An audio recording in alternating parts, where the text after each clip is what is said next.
All right, I'm going to sound crazy to some of you for the next 8 minutes, but look, just hear me out, okay? Mississippi State is going to pull an upset this fall. Just let that sink in. Let it marinate. Let it sit in your brain now. You'll forget about it over the summer. I'll remind you of that take, and then we'll circle back once they pull an upset this fall. Now, there are a couple of reasons why I believe this is going to happen. Reason number one, Jeff Lebby inherited a suboptimal situation when he got to Starkville a year ago, and it didn't go very well. 2-10 should never be acceptable. I'm not here to defend what happened there. Nope, not a good start. You would have at least liked to have seen 3 or 4 wins. But alas, 2-10, I'm not writing him off. I once saw Jonathan Smith win 2 games in his first year, and by the end of his tenure in Corvallis, he was pushing to be an 8-10 win team regularly, with a non-traditional power in that conference, by the way. So it can in fact be done. Even in the SEC, teams always ebb and flow more than you think. So that's the first part of it. Second part of it, Jeff Lebby is clearly a good offensive coach. I don't just know that because of the point totals his teams put up last year when they didn't really have any business in doing so. Did you see what happened at Oklahoma when he left? Oklahoma was a 10-win team. Dylan Gabriel's a part of that as well. But I can't just overlook what the offensive coordinator clearly brought to the table. When you go from 10 wins to 6 wins and losing to Navy and going back and forth between 2 quarterbacks. That's not a coincidence. And in several games last year, I watched Mississippi State's offense perform far better than it should have been able to in theory, on paper, in your mind. For example, they went to Arizona State, the eventual Big 12 champions, mind you. 23 points. Nothing special, but nothing terrible. They played Florida, who we know is a good team. They were 7-5 playing in the SEC after that 1-2 disastrous start. They really figured things out. Mississippi State, 28 points in that game. That's pretty good. They went to Georgia, the SEC champions. They were in Athens. The Bulldog faithful were roaring and screaming and, you're not good. 31 points. Texas A&M at one point controlled their own destiny to the SEC championship game and by extension the college football playoff, 24 points. Arkansas, respectable team, 25 points. And then at the end of the year, only 14 points against Ole Miss, but oh wait, they were more competitive than people thought they might be. Only lost at Ole Miss in Oxford, 26-14. So yes, it was a bad year for Mississippi State. And I don't expect them to have this quick and sudden turnaround and ascend to the top of the conference where they were with Dan Mullen and Dak Prescott. No, they're several years away from being able to do that. They're on the right early trajectory.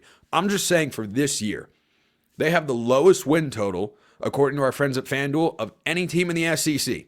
It's 3.5. That's, oh boy, that's a low total. By the way, speaking of Arizona State, their win total last year before the season was 4.5.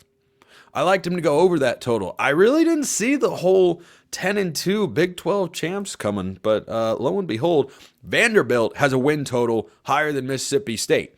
So Vegas isn't quite yet caught up to where I'm at with the Bulldogs here. 3.5 could have some value. We'll come back to that here in just a moment. But the other factor that impresses me about Mississippi State is they put up those offensive point totals, and a couple in particular. Florida at home, 28 points, 31 points at Georgia. This was in a season in which their starting quarterback, Blake Shapen, only started 4 games.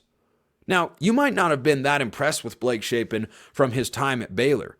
You, however, are not able to be unimpressed with what he did in those 4 games while starting for Mississippi State.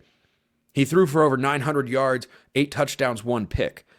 If you translate that to a 12-game season, even if Mississippi State misses a bowl game, he's just shy of 3,000 yards passing. He's got 24 touchdowns and 3 picks. Pretty good. And instead they were starting a freshman in Michael Van Buren, who's now at LSU. Not Martin Van Buren, our one-time president back in the day. But Michael Van Buren, true freshman starting before he was ready, 55% completion, 11 touchdowns, 7 interceptions. So as the season went along, the quarterback situation was unstable, and they were starting a guy who wasn't supposed to be starting that year. Michael Van Buren could be a good starting quarterback one day. He was never supposed to be ready as a true freshman, but he got thrust into that spot because of the injury to Blake Shapen, who is running with the ones, and who Jeff Lebby has said as recently as yesterday, yeah, he's just way ahead of where everybody else is in the quarterback room, because they brought in Luke Kromenhoek, the highly touted recruit that went to Florida State.